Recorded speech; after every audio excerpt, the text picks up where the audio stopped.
जैसे कई भक्तों, आपका स्वागत है एकादश स्कंद 23वें अध्याय में। वसुदेवं सुतं देवं कंसचाणूरमर्दनं देवकी परमानन्दं श्रीकृष्ण वन्दे जगद्गुरु। श्रीकृष्ण शरणं गोपाल शरणं श्रीकृष्ण शरणं गोपाल शरणं मेरे बाके बिहारी नंदलाल शरणं मेरे बाके बिहारी नंदलाल शरणं श्रीकृष्ण शरणं गोपाल शरणं श्रीकृष्ण शरणं गोपाल शरणं मेरे बाके बिहारी नंदलाल शरणं मेरे बाके बिहारी नंदलाल शरणं श्री कृष्ण शरणं गोपाल शरणं श्री कृष्ण शरणं गोपाल शरणं मेरे बाके बिहारी नंदलाल शरणं मेरे बाके बिहारी नंदलाल शरणं श्री कृष्ण शरणं गोपाल शरणं श्री कृष्ण शरणं गोपाल शरणं मेरे बाके बिहारी नंदलाल शरणं मेरे बाके बिहारी नंदलाल शरणं श्री कृष्ण शरणं गोपाल शरणं श्री कृष्ण शरणं गोपाल शरणं मेरे बाके बिहारी नंदलाल शरणं मेरे बाके बिहारी नंदलाल शरणं।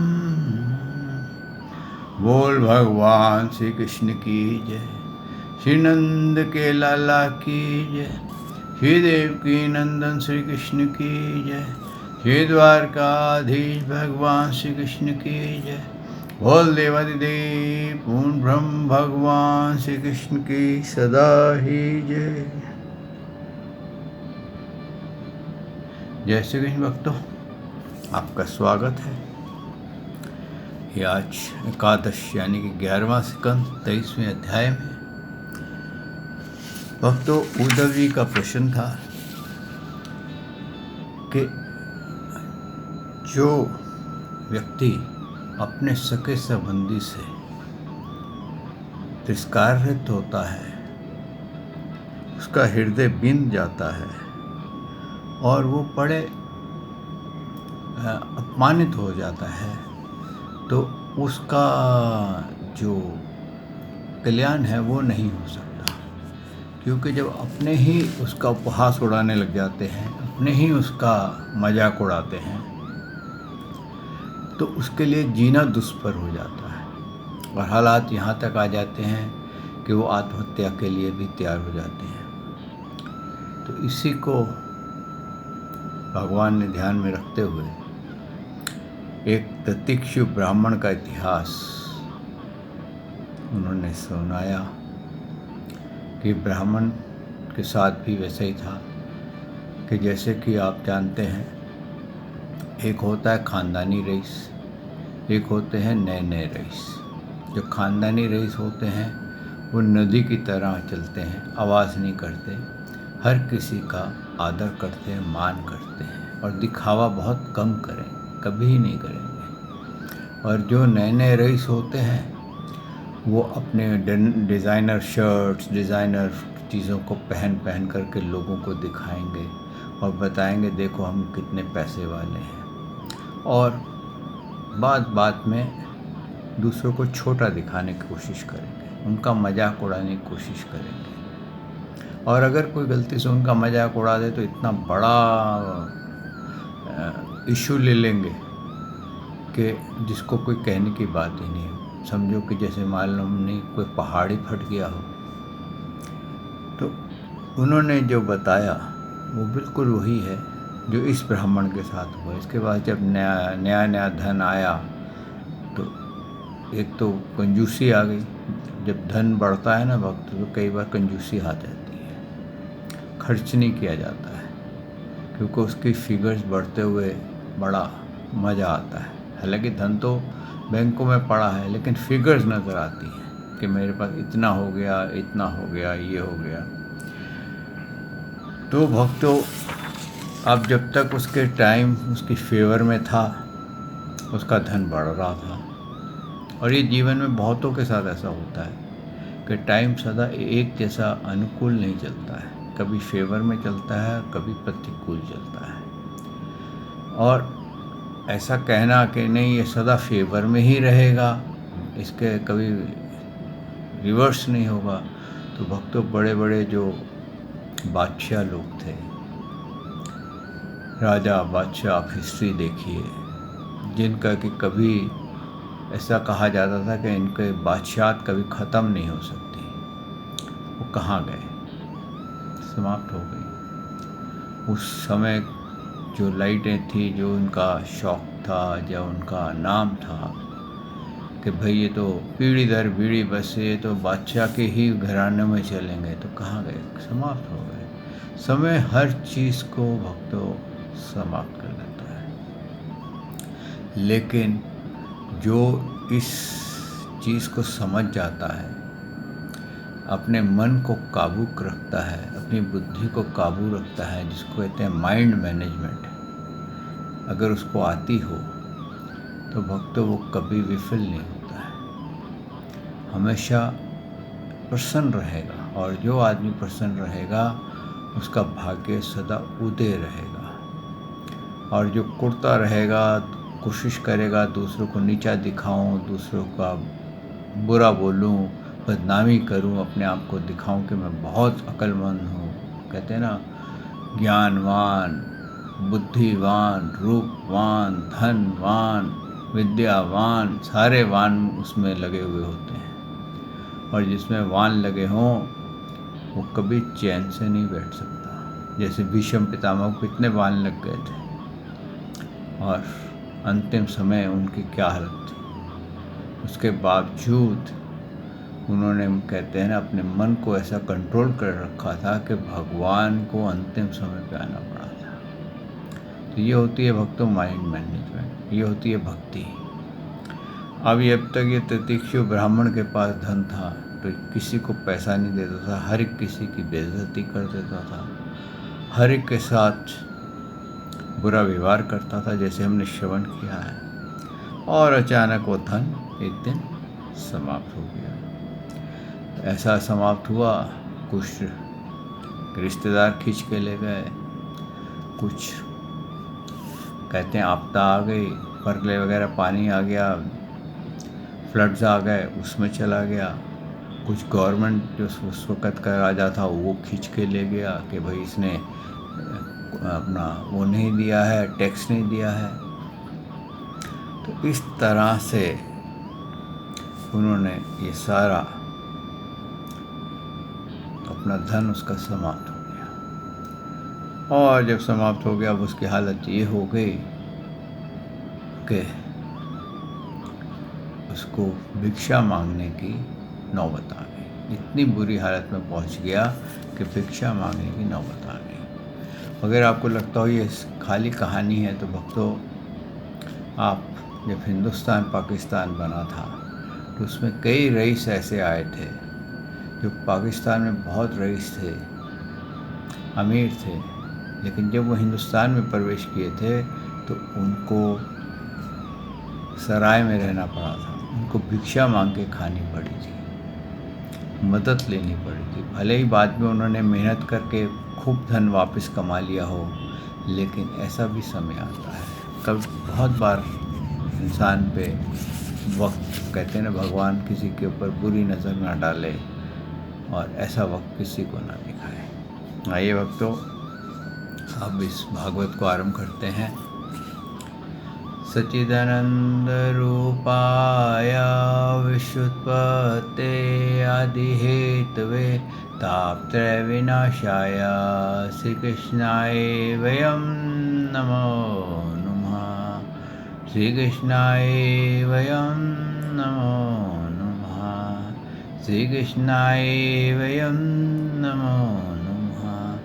श्रीकृष्णाय वयं नमो नमः। बोल देवादिदेव पूर्ण ब्रह्म भगवान श्री कृष्ण की सदा ही जय। भक्तों,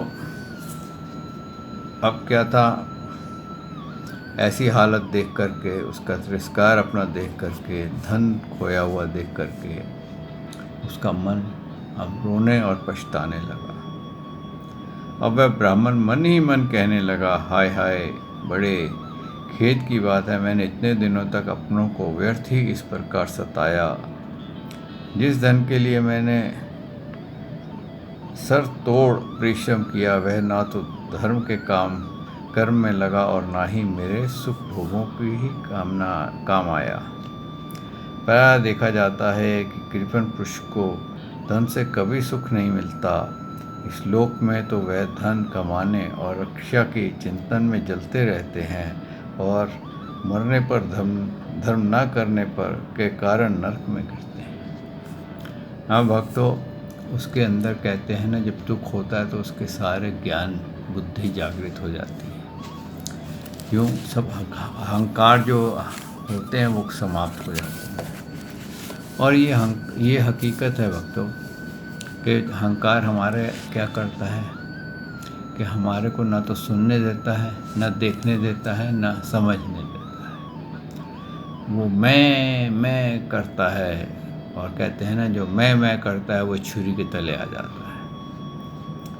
आगे उन्होंने क्या कहा, भगवान ने कहा, जैसे थोड़ा सा ही कोढ़ सर्वांग सुंदर रूप को बिगाड़ देता है, वैसे ही तनिक सा भी लोभ यशस्वियों को, शुद्ध यश और गुणियों को प्रशंसनीय गुणों पर पानी फेर देता है। यहाँ पर देखिए, बहुत बड़ी बात कही है कि अगर कोढ़ हो जाए किसी प्रकार का, कितना ही सुंदर चेहरा हो, कितना ही वो रूप बिगड़ जाता है। इसी प्रकार से हमारे को जब कहीं यश मिल जाए, कामयाबी मिल जाए, कहीं प्रशंसा मिल जाए, तो उसका अहंकार हमारा सब मेहनत पे पानी फेर देता है। उसी प्रकार जैसे कोढ़ रूप को बिगाड़ता है। धन कमा लेने पर उसका बढ़ने में, रखने में एवं खर्च करने में तथा उसके नशे और भोग में जहाँ देखो वहीं निरंतर परिश्रम, भय, चिंता और भ्रम का ही सामना करना पड़ता है। चोरी, अहिंसा, झूठ बोलना, दम, काम, क्रोध, गर्व, अहंकार, भेद बुद्धि, वैर, अविश्वास, प्रदा, लंपटता, जुआ और शराब, ये 15 अनर्थ मनुष्यों में धन के कारण ही माने गए हैं। इसलिए कल्याणकामी पुरुष को चाहिए कि वह सत्ता एवं परमात्मा के विरोधी अधर्म नामधारी अनर्थों को दूर से ही छोड़ दे। देखिए भक्तों, जब धन आता है तो कई बार क्या करते हैं, वो टैक्स में भी कहते हैं ये फिगर ऐसे कर दो, तो एक प्रकार की चोरी हो जाती है। कहीं पर हिंसा हो जाती है। धन बचाने के लिए चलो भाई, ये आदमी को इस रास्ते से हटा दो, झूठ बोलना पड़ता है।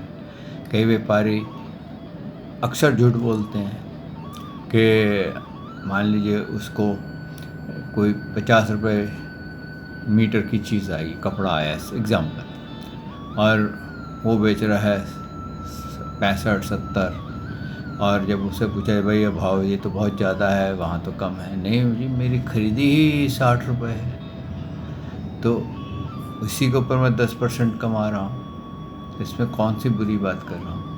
तो वो झूठ बोलता है। आगे उसने क्या बोला, दम, दिखावा करना पड़ता है, बहुत दिखावा करता है, देखो मेरे पास कैसी डिज़ाइनर चीज़ें हैं, और धन के पीछे दीवाना हुआ फिरता है। क्रोध उसके अंदर खूब भर जाता है, गर्व भर जाता है, अहंकार हो जाता है, हर एक के ऊपर वो डाउट करता है, अविश्वास करता है, और फिर उसका जो धन का, फिर उसको शौक होता है शराब पीने का, शाम होती है, क्योंकि धन बहुत है, अब शराब पी के ज़रा आराम से सोएंगे, क्योंकि शराब पीने से उसको नींद आ जाएगी, धन की चिंता छूट जाएगी, क्योंकि दिमाग परेशान है, और जुआ खेलने का भी शौक़ लग जाता है। तो सब बुराइयाँ कई बार धन के कारण आ जाती हैं। बहुत से ऐसे आपको व्यक्ति मिलेंगे जो इनके पास धन आ गया और वो इन बुराइयों के बहुत शिकार हो गए। आगे क्या कहा है, भगवान ने कहा है, भाई बंधु, स्त्री पुत्र, माता पिता, सगे संबंधी, जो स्नेह बंधन से बंधकर बिल्कुल एक हुए रहते थे, सब के सब कौड़ी के कारण इतने फट जाते हैं कि तुरंत एक दूसरे के शत्रु बन जाते हैं। यहाँ पर देखिए, जब तक धन था तो सब कोई एक हुए थे, लेकिन जैसे ही धन खत्म हुआ तो हर कोई एक दूसरे को गाली देने लग जाता है। ये कईयों का प्रैक्टिकल एक्सपीरियंस है दोस्तों। ये लोग थोड़े से धन के लिए भी शुभ और क्रुद्ध हो जाते हैं, बात ही बात में सौहार्द संबंध छोड़ देते हैं, लाग डांट रखने लगते हैं और एकाएक प्राण लेने देने पर उतारू हो जाते हैं, यहाँ तक कि एक दूसरे का सर्वनाश कर डालते हैं। तो कई बार आपने देखा होगा, छोटे छोटे धन की फिगर के लिए, 500 रुपये के लिए, 200 रुपये के लिए मर्डर तक हो गए हैं। फिर न्यूज़पेपर में कई बार आता है। तो इतना ये धन जो है, ये अहंकार जो है, हमारे को इतना नीचे गिरा देता है। देवताओं को भी प्रार्थनीय मनुष्य जन्म को और उनसे भी श्रेष्ठ ब्राह्मण शरीर प्राप्त करके जो उसका अनादर करता है और अपने सच्चे स्वार्थ परमार्थ का नाश करते हैं, वह अशुभ गति को प्राप्त होते हैं। यह मनुष्य शरीर मोक्ष और स्वर्ग का द्वार है। इसको पाकर के भी ऐसा कौन बुद्धिमान मनुष्य है जो अनर्थों को जो अनर्थों के धाम धन के चक्कर में फंसा रहे।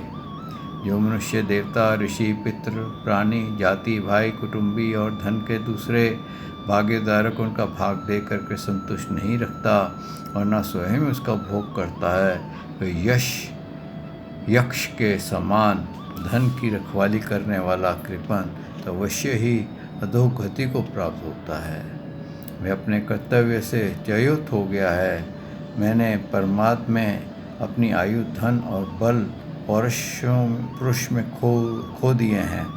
विवेकी लोग जिन सावधानी से मोक्ष तक प्राप्त कर लेते हैं, उनको मैंने धन इकट्ठा करने की व्यर्थ चेष्टा में खो दिया है।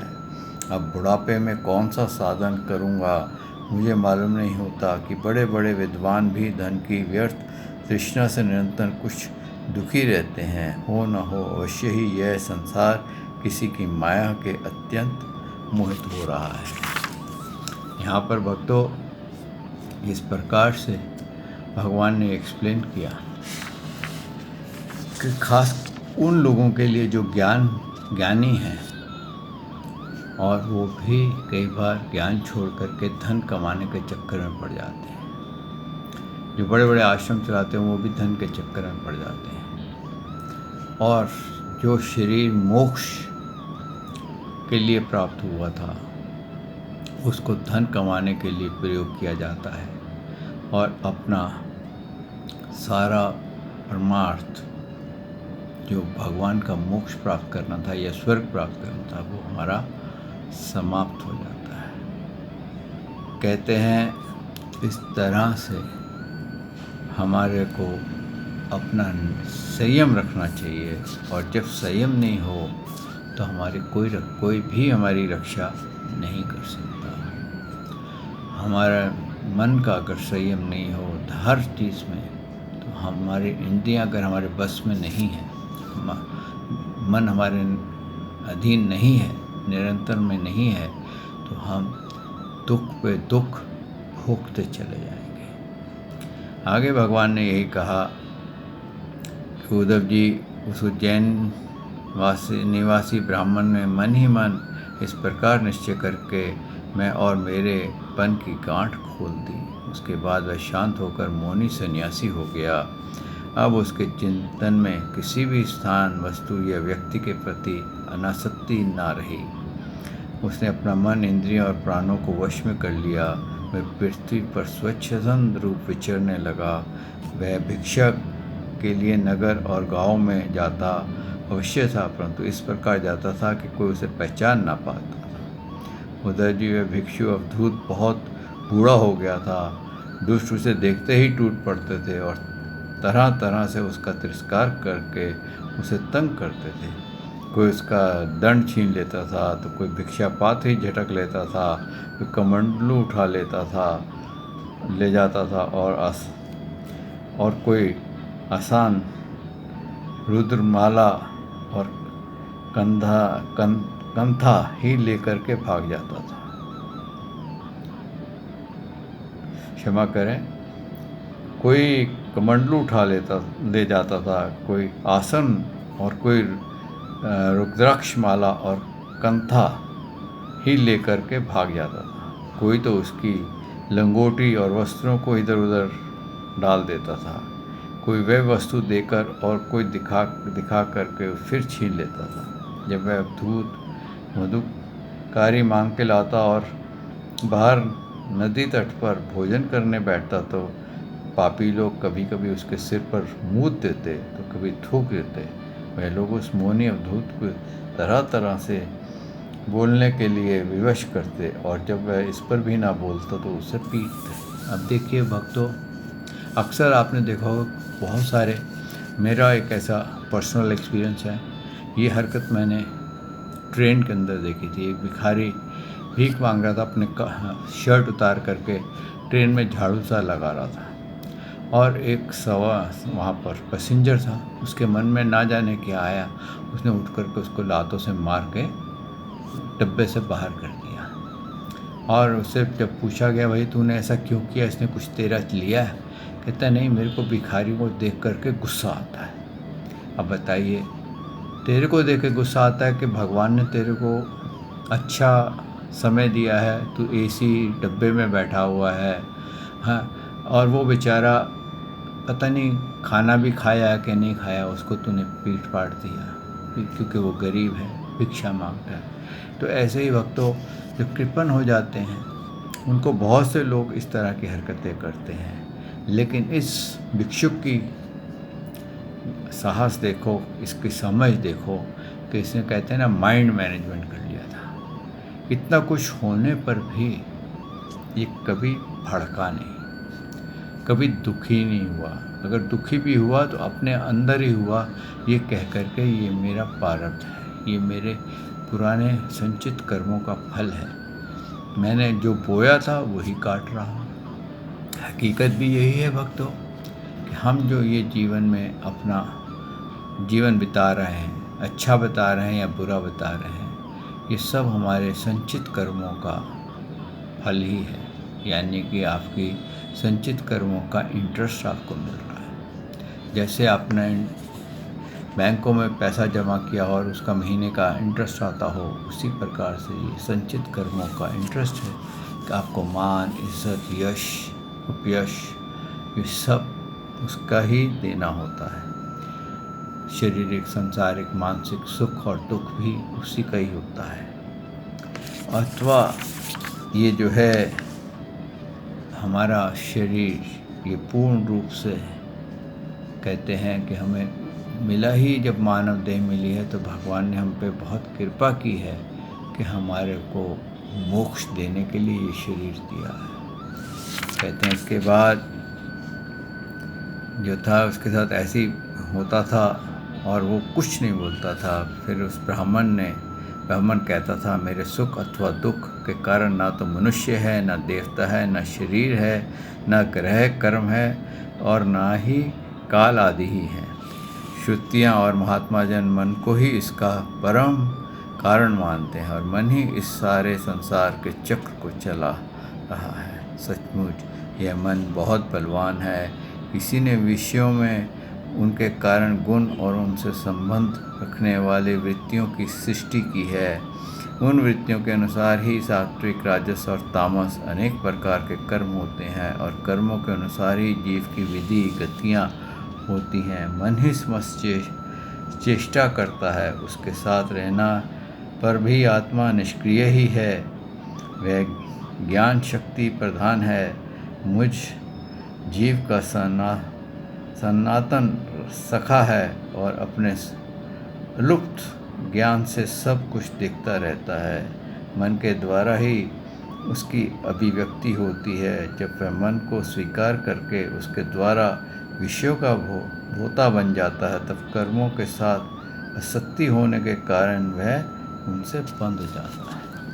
अब तो ये है मूल ज्ञान जो इस ब्राह्मण को प्राप्त हुआ कि ये मन जो है, हमारा जो मन जो है, यही जब अशांत रहता है।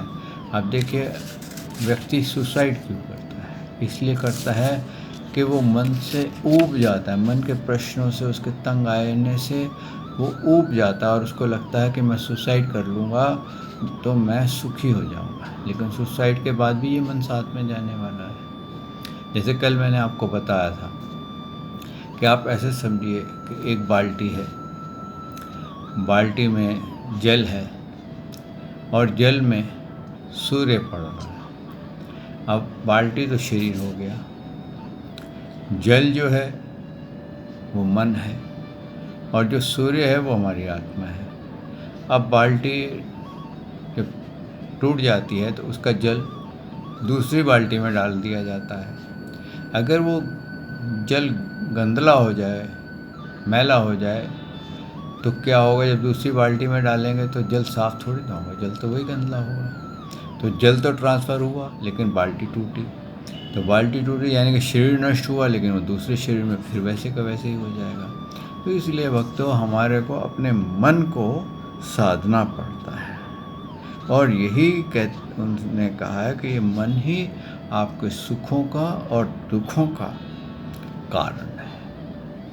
मन जो है वो आपके सुख का भी कारण है और दुख का भी कारण है। जो इस मन को कहते हैं ना, माइंड मैनेजमेंट को जान जाता है, कैसे इसको साधना है, उसके लिए ये बहुत बड़ा मित्र है। जैसे कहते हैं ना, घुड़सवार जो होता है वो घोड़े को अपनी चाल के मुताबिक बता देता है कैसे चलना है, छाटा हाथ में रख करके। और अगर वो मान लीजिए घोड़ा अपनी चाल से चले और सवार की चाल से नहीं चले तो क्या होगा? सवार को कहीं गिरा देगा, कहीं मार देगा। तो इसलिए घोड़े को अपने अधीन करना बहुत आवश्यक है। तो ये जो मन रूपी घोड़ा आपके अंदर बैठा हुआ है, अगर आप इसको अपने अधीन कर लेंगे तो आप सदा सुखी रहेंगे। आप देखिए, जितनी भी परेशानियां होती हैं जीवन में, जितने भी झगड़े होते हैं, दुख सुख जितने भी होते हैं, वो सब मन के कारण होते हैं। अब तो एक बाहर का विदेशी था, वो हमेशा अपने आप को प्रसन्न रखता था, कभी वो नेगेटिव नहीं सोचता था। ये सत्य घटना है। और उसकी उम्र आयु जो थी 85 की हो गई थी और इतना खुश रहता था हर एक के साथ, किसी के साथ वो उसका कोई गुस्सा नहीं होता था। अपने परिवार में, बाहर वालों से, सबके साथ हर कोई उसकी बड़ी मान इज़्ज़त करता था और इतना वो स्वस्थ लगता था, जैसे अभी लगता था कि कभी मरेगा ही नहीं। और उसकी बॉडी बड़ी हेल्दी लगती थी। जब वक्त उसकी मौत हुई, अचानक मौत हुई, तो उसका पोस्टमार्टम करना पड़ा। तो उसको 3rd डिग्री का कैंसर था और कोई उसको पीड़ा नहीं थी। बहुत सारी और भी अंदर रोग मिले, लेकिन उसके प्रसन्न रहने से वो रोग उस पर हावी नहीं हुए, नहीं तो वो कई साल पहले मर गया होता।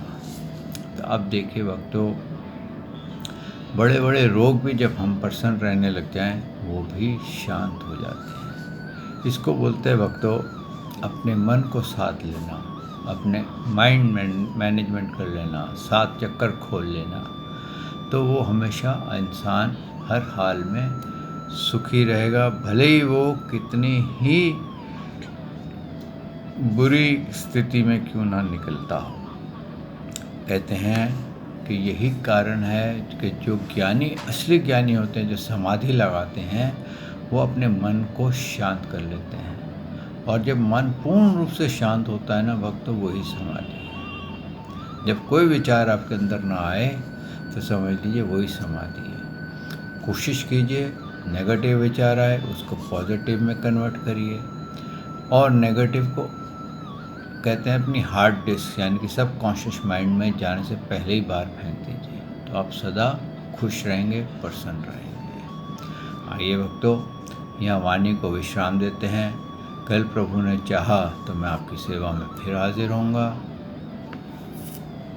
श्री कृष्ण शरणम गोपाल शरणम, श्री कृष्ण शरणम गोपाल शरणम, मेरे बांके बिहारी नंद लाल शरणम, मेरे बांके बिहारी नंद लाल शरणम, श्री कृष्ण शरणम गोपाल शरणम, श्री कृष्ण शरणम गोपाल शरणम, मेरे बांके बिहारी नंद लाल शरणम, मेरे बांके बिहारी नंद लाल शरणम, श्री कृष्ण शरणम गोपाल शरणम, श्री कृष्ण शरणम गोपाल शरणम, मेरे बांके बिहारी नंद लाल शरणम, मेरे बांके बिहारी नंदलाल शरणम। बोल भगवान श्री कृष्ण की जय, श्री नंद के लाला की जय, श्री देव की नंदन श्री कृष्ण की जय, हे द्वारकाधीश भगवान श्री कृष्ण की जय, बोल देवादिदेव पूर्ण ब्रह्म भगवान श्री कृष्ण की सदा ही जय। जय श्री कृष्ण भक्तों।